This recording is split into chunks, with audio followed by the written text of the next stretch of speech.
Welcome to another episode of New to Me. I'm Stephen Michael Zach, and today we are taking a look at the Neewer SNL 960. This is the latest model. Now, I have had one of these before, and I have the original. I also have just sold my old Per-Gear one, which was daylight only, and I loved that, and I had used it for years. But this is the brand new model. Let's talk about it. Now, first off, construction is all nice metal. When you get this light, the barn doors will be attached by these little thumb screws here, which are okay to attach. I would never take this off because it's a little bit of a pain to put them back on.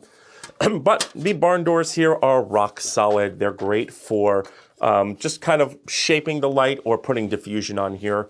Now, speaking of diffusion, you do get a nice diffusion panel in here that with a press of a button is removable, so you can get more light output. I will most likely keep this in because it is going to help with multiple shadowing. This does have 960 bulbs in here. And let's take a look at, you'll have quarter 20s on the side here, and you get two quarter 20s on the side here. Let's flip this around and take a look at the back. So here we are with the back of the unit here, and it is this very cool ball head yoke. Now on this, the ball head yoke does not work that well. You do get a nice hardcore dedicated like full knob, whereas on the Per-Gear it was just like a lever that I had to keep going in with an Allen wrench and fixing.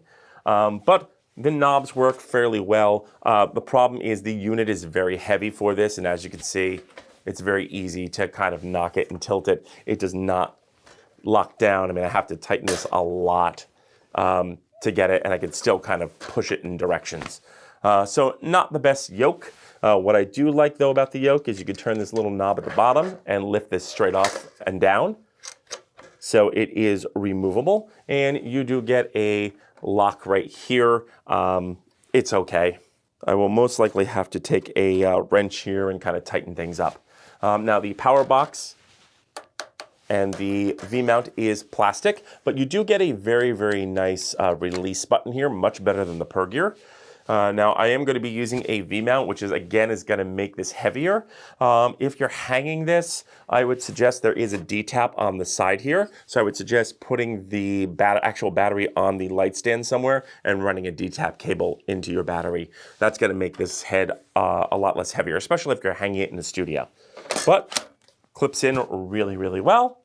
And there is a double-sided power switch right here.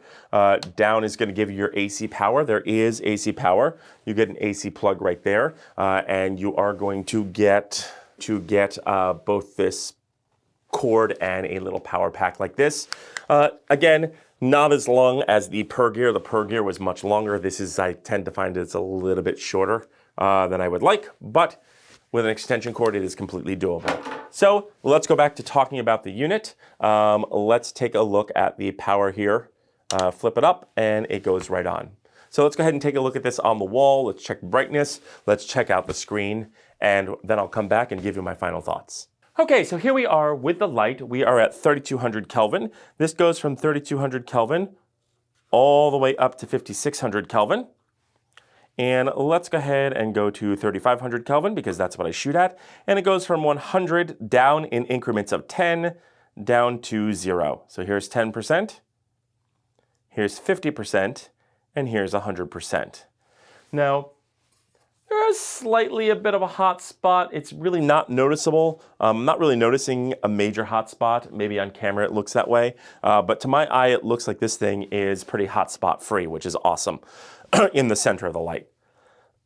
Now let's talk about this screen for a minute. This is a major improvement over the Per-Gear and over the original model. Not only do you get a display for one, so you know what you're actually setting, but you get a very nice large battery indicator. This does have Bluetooth, and it does have a phone app. Now, I have not been able to find the phone app yet. I don't have it on my phone, and I'm not really going to be testing it. Actually, let me know in the comments if you want me to show you the phone app. I'll do a separate video. But you get your temperature, you get your color, and then you get your channel, which we'll go into. You also get these two buttons at the bottom here. The one on the left is going to control your channel. Press it once. And let's go to channel 8. You'll note that when you go to different channels, the logo, the SNL 960 changes colors so you can see what channel you're on. So let's say you know channel 8 is red, you could just look up and be like, oh, I'm on channel 8. So you can use a remote and put a whole bunch of these together and control them. Let's go ahead and hit the channel button again, and let's go to like 2, and 2 is green. Let's go back to 1. Let's go back to channel 1, which is your blue. Very, very nice, a nice addition. The next button is on the right, and that is just a power save button. You press that when you want to save the power so it doesn't drain your battery. And you can change the settings, power save, put it back on. It doesn't lose your settings. Very, very cool. So all in all, really nice. This thing is pretty bright.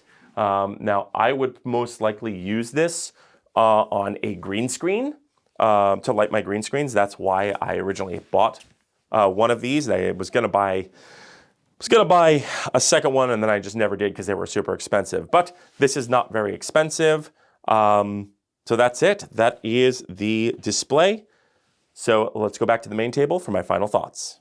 So my final thoughts on the Neewer SNL, yes, SNL 960 is this is a really nice update. I really do like this, and it does come with a very nice case. You get nice Velcro. One thing inside is you do get these kind of foam things, which the power cord and wire fit in. But they do give you a nice mesh here with Velcro to add some things in there. You could probably throw it in without these. Probably don't need those. Now, one thing I will show you is you do get a power cord, standard cord and power box like this. The cord is not the longest thing in the world, but it's fine. It's functional. But my final thoughts on this is that this is actually a really good update. I'm actually very surprised. The only downside to this is the yoke is not strong at all, especially with a heavy battery on the back. There's a good chance that this can, over time, just start sagging. Now, you can go in with an Allen wrench and fix this, but again, it's going to wear out pretty quickly if you put a lot of weight on this, especially with the barn doors on. If you're using this without barn doors, you should be fine. It does have a very nice release button here. I'm glad that you get a full knob to twist rather than that lever. But again, with the lever, when it starts to tilt, it kind of works like a C-stand. The lever would like catch it. And for here, there's nothing to catch it. So that is the only downside is not crazy about this. But other than that, this is a rock solid budget light. If you are looking for something that is just going to pound you with light, looking for something that's going to be a great key light, something super bright, you're lighting green screens, pick up blue screens, pick up 2 of these, throw in the diffusion. You will throw some green or blue green screen gel on this. You will not be disappointed. This will do the trick. That's it. Very, very interesting product.